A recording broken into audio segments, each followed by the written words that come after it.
Bonjour chers bien-aimés du Seigneur, que Dieu notre Père vous bénisse abondamment. Nous sommes dans la joie d'être ensemble pour pouvoir partager ces moments de la parole de Dieu dans ce programme de LMTV, Parole de vie. Que le Seigneur notre Dieu vous bénisse abondamment. Je suis le bishop Jean Chitea de l'Église de Dieu en Belgique, des Églises Nouvelle-Jérusalem. Je suis le surveillant national de nos différentes églises, Église de Dieu Nouvelle-Jérusalem en Belgique, et nous avons d'autres églises dans les nations aussi, et nous bénissons le Seigneur. En même temps, je suis le pasteur titulaire de la Nouvelle-Jérusalem à Liège. D'ailleurs, qui remet le peuple de Dieu, remet les salutations aux serviteurs, aux servantes de Dieu, aux enfants de Dieu qui sont connectés avec nous en ce moment dans ce merveilleux programme de LMTV. Que Dieu notre Père vous bénisse. Nous sommes dans la joie aujourd'hui de pouvoir partager un message qui est capital pour chaque enfant de Dieu. Et c'est une série de messages que je voudrais ensemble que nous puissions voir ce que le Seigneur voudrait que nous ayons dans notre vie, en fait, pour être productifs. Parce que c'est la volonté de Dieu que nous soyons productifs. Et justement, j'aimerais vous parler sur la restauration de la dignité de l'enfant de Dieu. La restauration de la dignité de l'enfant de Dieu. Et le sous-thème que nous allons exploiter, c'est agir pour le succès et la gloire de Dieu. Je répète, agir pour le succès et la gloire de Dieu. Et cette série d'enseignements sera tirée du livre de Néhémie. J'aime ce livre de Néhémie parce que la caractéristique du livre de Néhémie, c'est que quand vous lisez les Saintes Écritures, vous voyez que Néhémie prie. Il n'est pas écrit « Ainsi dit l'Éternel », mais vous voyez la main et l'action puissante de Dieu, d'une façon magistrale, extraordinaire, comment Dieu fait du bien à son peuple. Mais avant d'entrer en profondeur dans la parole de Dieu, j'aimerais vous inviter ensemble avec moi à remettre ces instants entre les mains du Créateur du ciel et de la terre, notre Dieu, et que le nom de Jésus soit glorifié au milieu de nous, et que le Saint-Esprit touche les besoins de chacun et chacune, et que Dieu nous parle au travers de la bouche de son humble serviteur. Alors nous allons prier ensemble. Prions, chers bien-aimés, prions ensemble.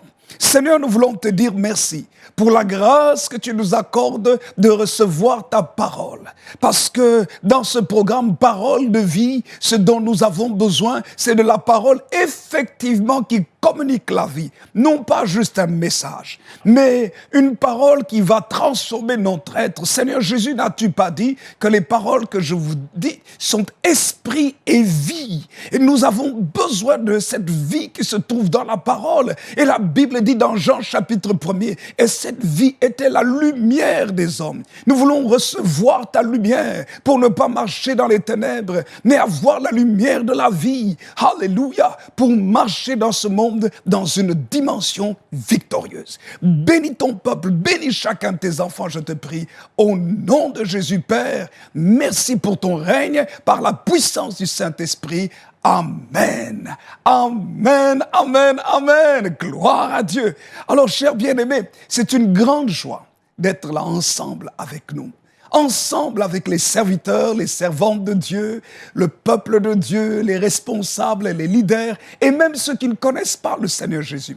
Quand vous ne connaissez pas le Seigneur Jésus, vous pouvez le connaître parce qu'il donne l'invitation à tous les hommes. Il dit « Venez à moi, vous tous qui êtes fatigués et chargés, et je vous donnerai du repos. » Il dit « Prenez sur vous mon joug et recevez mes instructions, car je suis doux et humble de cœur, et vous trouverez du repos pour vos âmes, nous disent les Saintes Écritures. » Alors, mes chers bien-aimés, la véritable paix, le vrai repos est dans la communion avec le Seigneur Jésus et avec sa parole. Amen.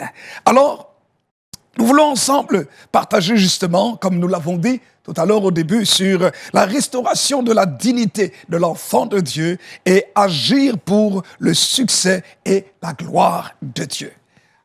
Agir pour le succès et la gloire de Dieu. L'action est l'une des choses les plus importantes dans la vie. Parce que lorsque nous lisons les Saintes Écritures, nous voyons que Dieu lui-même est un Dieu d'action. Pour que nous puissions réussir dans notre vie, nous ne pouvons pas croiser les bras. Nous devons être à l'image de Dieu. Nous devons être des travailleurs.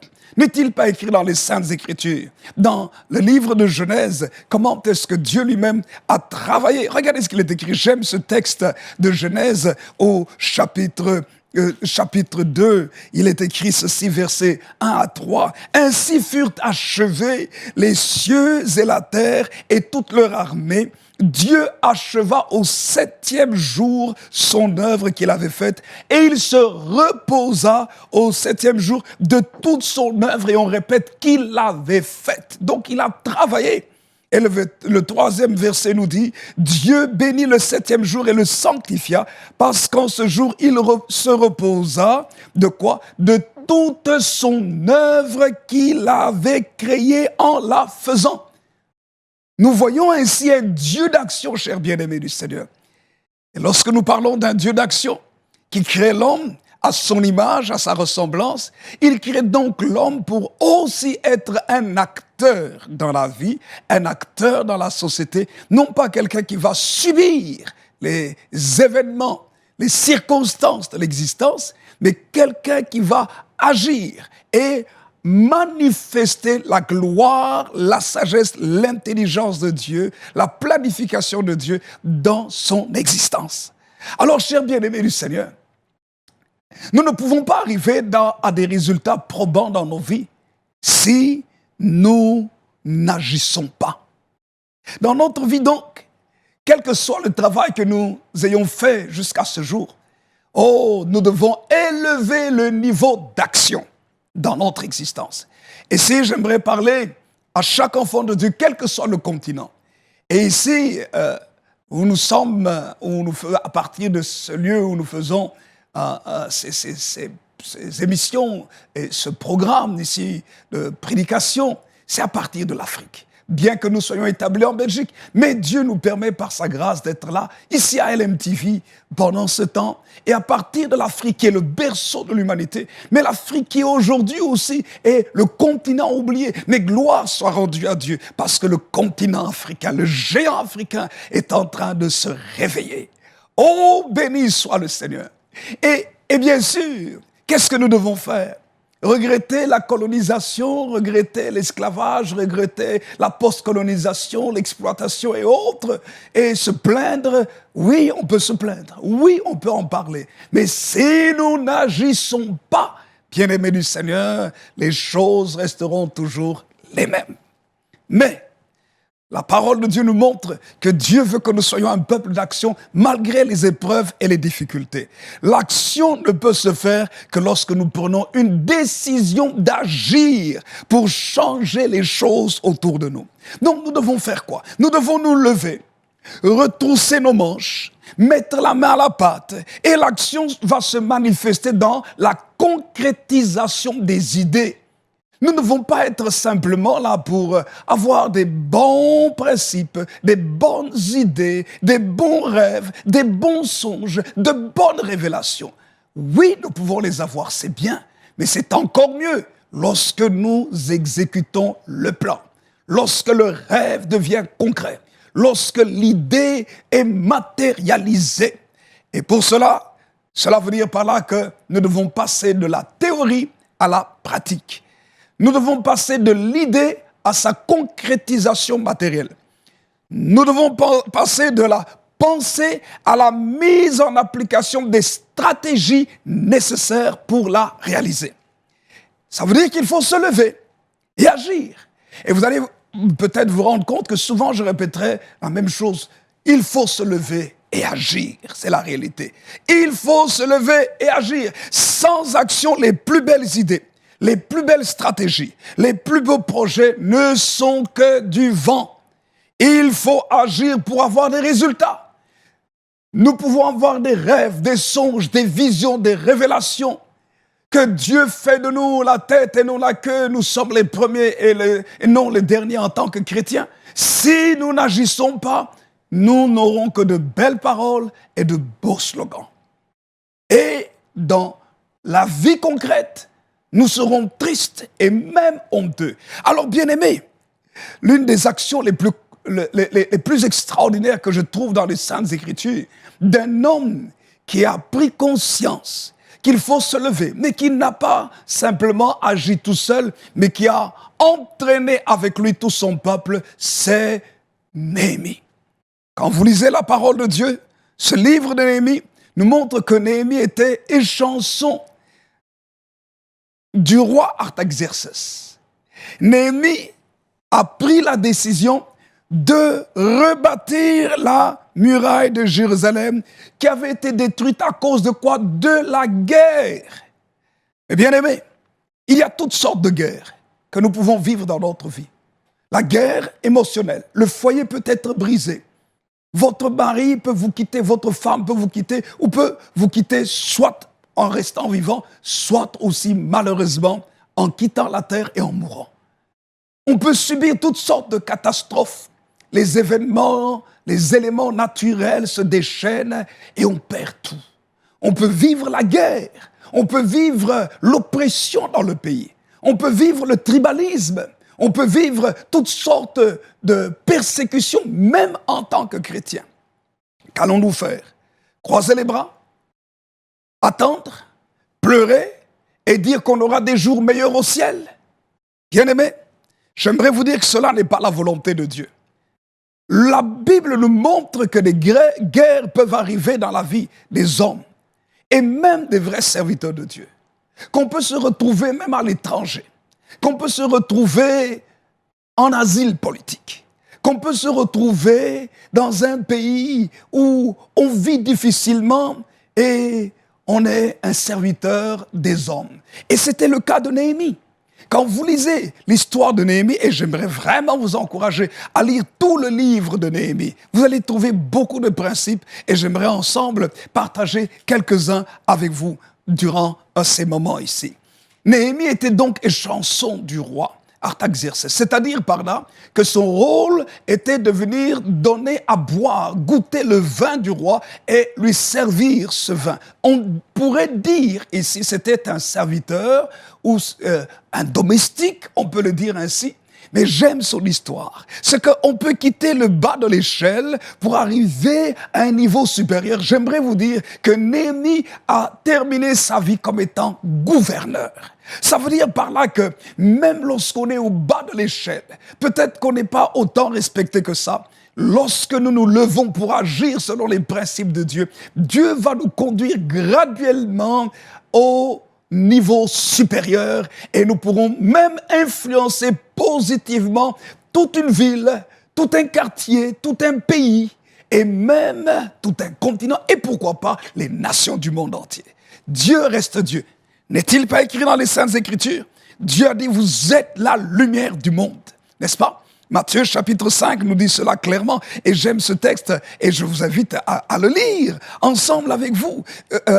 Bien-aimés, j'aime citer ce texte Matthieu chapitre 5 qui commence à partir du verset 13 en disant « Vous êtes le sel de la terre, mais si le sel perd sa saveur, avec quoi la lui rendra-t-on » Et lorsque nous lisons le verset 14, il est écrit « Vous êtes la lumière du monde ». Vous êtes la lumière du monde. Et une ville située sur une montagne ne peut être cachée. Le verset 15 nous dit « Et on n'allume pas une lampe pour la mettre sur le boisseau, mais on la met sur le chandelier et elle éclaire tous ceux qui sont dans la maison. » Ainsi, il est écrit, verset 16, que votre lumière luise devant les hommes, afin qu'ils voient vos bonnes œuvres et qu'ils fassent quoi? Qu'ils voient quoi? Vos bonnes œuvres, c'est-à-dire votre bon travail, les bonnes choses que vous faites, pas vos paroles, pas vos mots seulement, mais vos actions. Qu'ils voient vos bonnes œuvres et qu'ils fassent quoi? Qu'ils glorifient votre Père qui est dans les cieux, c'est-à-dire qu'ils rendent à Dieu sa gloire. Et pour cela, qu'est-ce que nous avons fait? Nous avons agi pour avoir le succès. Agir pour avoir le succès et la gloire de Dieu. Qu'est-ce qu'il faut faire? Il faut se lever et agir. Néhémie s'est levé et a agi. Bien-aimés, la Bible nous montre, j'aimerais parler juste 3 points rapidement. Premièrement, c'est que pour pouvoir agir, Néhémie a dû faire quoi? Recevoir l'information. Recevoir l'information. Dans Néhémie, chapitre 1er, il est écrit ceci, les 3 premiers versets. Nous lisons ensemble Néhémie, chapitre 1er, versets 1 à 3. Parole de Néhémie, fils de Hakalia. Au mois de Kisleu, la 20e année, comme j'étais à Suse dans la capitale, Anani, l'un de mes frères et quelques hommes arrivèrent de Juda. Je les questionnais, vous voyez ce qui est écrit? Je les questionnais au sujet des Juifs réchappés qui étaient restés de la captivité et au sujet de Jérusalem. Ils me répondirent, ceux qui sont restés de la captivité sont dans la province au comble du malheur. Et de l'opprobre, les murailles de Jérusalem sont en ruine et ses portes sont consumées par le feu, nous disent les Saintes Écritures. Bien-aimés du Seigneur, si nous voulons agir concrètement et efficacement dans notre vie, nous ne pouvons pas juste être animés d'un sentiment d'action ou bien prendre une décision d'action. Combien de gens ne se sont pas levés, même des chrétiens, se sont levés parce que quelqu'un a fait les affaires et puis aussi il veut avoir de l'argent et dit « Ah, moi aussi je vais me lever, je vais faire les affaires ». Et puis il s'embarque émotionnellement parlant très sûr, même avec une conviction et déclarant les paroles de Dieu. Avec Dieu, je vais faire des exploits. Et comme il n'a pas pris les informations qu'il fallait sur son produit, sur les besoins des gens, il n'a pas fait l'étude de marché. Résultat, il se lance, après il échoue.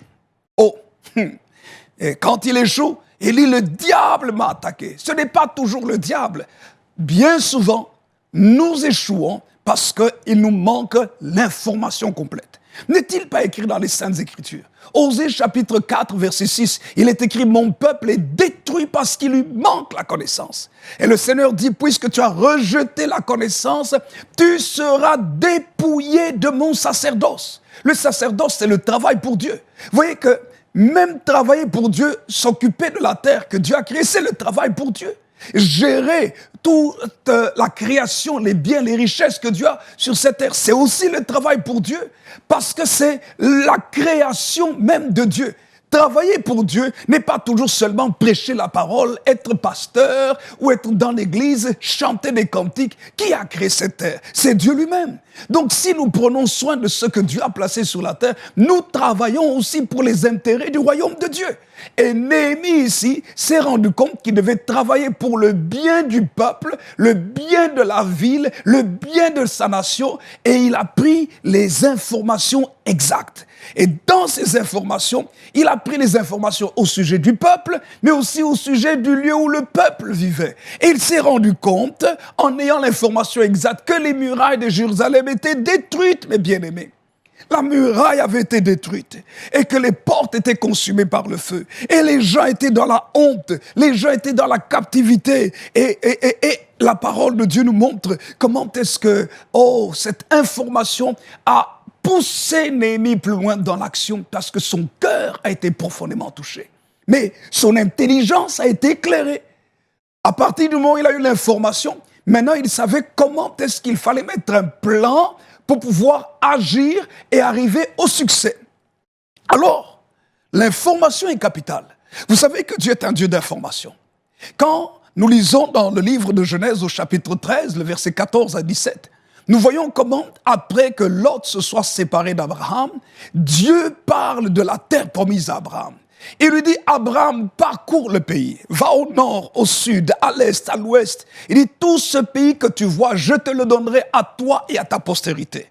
Qu'est-ce qu'Abraham a fait? Il a recueilli l'information de la richesse, du territoire, du pays de la promesse que Dieu lui donnait. Connaissez-vous les promesses que Dieu vous a données? Savez-vous exactement ce que Dieu veut pour votre vie? Savez-vous exactement ce que Dieu veut que vous fassiez? Quelle est la bénédiction que Dieu veut vous donner? Bien souvent on dit, je suis béni. D'accord, quel type de bénédiction? Oh non, moi je suis la tête et non la queue. Oui, d'accord, mais dans quel domaine? Ah, vous voyez, il faut avoir l'information exacte. Qu'est-ce que Dieu veut de nous? Néhémie, son rôle, c'était dans la gouvernance pour le bien du peuple. Bien qu'au départ, il soit échanson, serviteur du roi Artaxerxès, qui versait le vin dans sa coupe, Néhémie a compris que la mission que Dieu lui donnait n'était pas celle-là. Mais sa mission était plus importante. Mais le fait qu'il soit gouverneur, c'était un tremplin, plutôt échanson, du roi, goûteur du vin, serviteur, chez un homme politique, chez le roi du pays. C'était pour lui la plateforme, le tremplin, le moyen que Dieu lui donnait pour aller plus loin. Il y a des métiers dans lesquels vous êtes qui sont des tremplins pour vous garantir la sécurité du lieu, de l'environnement dans lequel Dieu veut vous placer pour que vous puissiez encore mieux réussir. Pourquoi? Parce que vous aurez derrière vous des personnes qui vont vous défendre, des personnes d'autorité, des personnes importantes qui vont garantir et sécuriser votre travail, légitimiser votre travail. Mais bien aimé du Seigneur, Néhémie a compris cela. De même, Abraham avait compris, quand Dieu lui dit, parcours le pays, au nord, au sud, à l'est, à l'ouest, il a recueilli les informations. Il dit, Seigneur, merci de me donner ce territoire. Dans toutes les Saintes Écritures, vous ne voyez jamais quelqu'un qui réussit sans avoir recherché l'information exacte. Lorsque nous lisons la vie de Joseph, j'aime l'histoire de Joseph parce que c'est un des modèles de réussite dans les Saintes Écritures, un modèle d'action qui, dans des situations difficiles, dans le mépris de sa propre famille, la jalousie, la haine de ses propres frères, il a failli mourir, il a été rejeté, accusé faussement.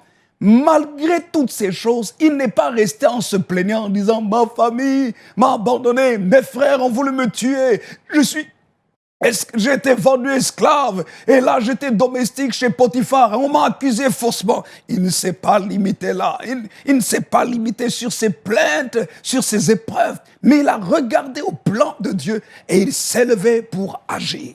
Et dans tout ce que Joseph faisait, bien-aimé du Seigneur, il s'était levé pour comprendre que lorsque Dieu nous appelle, nous devons avoir l'information exacte. Et en ayant l'information, nous devons agir. Lorsque Pharaon appelle Joseph, la parole de Dieu nous dit ceci, dans Genèse au chapitre 41. Il est écrit ceci au verset 46. Joseph était âgé de 30 ans lorsqu'il se présenta devant Pharaon, roi d'Égypte, et il quitta Pharaon et parcourut tout le pays d'Égypte. Qu'est-ce qu'il faisait en parcourant tout le pays d'Égypte? Il prenait les informations nécessaires qui allaient lui permettre de travailler. Chers bien-aimés du Seigneur, écoutez-moi bien. Dans toutes les Saintes Écritures, de la Genèse à l'Apocalypse, nous avons l'information qu'il nous faut pour réussir dans notre vie. Le but de la parole de Dieu, c'est nous informer et de nous former. C'est pourquoi le plus long chapitre de la Bible, le psaume chapitre 119, parle de quoi? De la parole de Dieu. L'importance de la parole de Dieu. La parole de Dieu nous informe sur Dieu, nous informe sur le plan de Dieu, nous informe sur notre vie, comment nous sommes sortis du plan de Dieu par le péché. Comment est-ce que nous pouvons aussi retourner au plan de Dieu par l'œuvre de Jésus-Christ à la croix qui nous est montrée dans les 4 évangiles. Bien-aimés, la parole de Dieu nous montre, nous informe aussi comment est-ce que nous pouvons vivre une vie chrétienne victorieuse. C'est pourquoi nous avons les différents épîtres. Et dans ces épîtres, les épîtres de Paul, Pierre, Jean et autres, dans toutes ces épîtres, nous voyons comment est-ce que nous devons nous comporter pour pouvoir être victorieux dans toutes les situations et un jour aller au ciel, dans l'éternité, rester avec Dieu, comme cela est écrit dans le livre d'Apocalypse. Nous avons un héritage le plus grand qui se trouve dans le ciel. Néhémie a compris que pour réussir, il devait avoir une information exacte. De la même manière, chers bien-aimés du Seigneur, dans notre vie, pour réussir dans notre vie spirituelle, notre vie chrétienne, parce que ça, c'est la base. Ayons toutes les informations de la parole de Dieu. Prenons le temps de lire la parole de Dieu. J'aime citer ce psaume, chapitre 1er, le verset 1 à 3. « Heureux l'homme qui ne marche pas selon le conseil des méchants, qui ne s'arrête pas sur la voie des pécheurs et qui ne s'assied pas en compagnie des moqueurs, mais qui trouve son plaisir dans la loi de l'Éternel, qui la médite jour et nuit. Il est comme un arbre planté près d'un courant d'eau, dont le feuillage ne se flétrit point. Et il est écrit, qui porte porte son fruit en sa saison. Et tout ce qu'il fait lui réussit. C'est le succès, la réussite. Et lorsque nous réussissons, nous rendons toute la gloire à Dieu. Et pour ça, il faut avoir l'information. Alors, mes bien-aimés du Seigneur, avant de terminer, vous savez, Néhémie a pris ce temps de pouvoir recevoir l'instruction, l'enseignement. J'aimerais vous encourager, que ce soit dans la vie spirituelle, que ce soit dans votre vie de couple. Prenez l'information. Est-ce que vous connaissez votre mari? C'est quoi un homme? C'est quoi une femme? C'est quoi des enfants? Instruisez-vous. Que ce soit dans la vie professionnelle. Allez vers ceux qui connaissent. Allez faire des études. Approfondissez vos études. Devenez des docteurs. Devenez très excellents dans n'importe quel domaine. Et vous allez voir et appliquer les principes. Et vous allez voir que le succès va vous accompagner. J'aimerais clôturer ce moment dans la prière. Prions le Seigneur. Seigneur, je voudrais te bénir et te louer. Parce que ta parole est la vérité.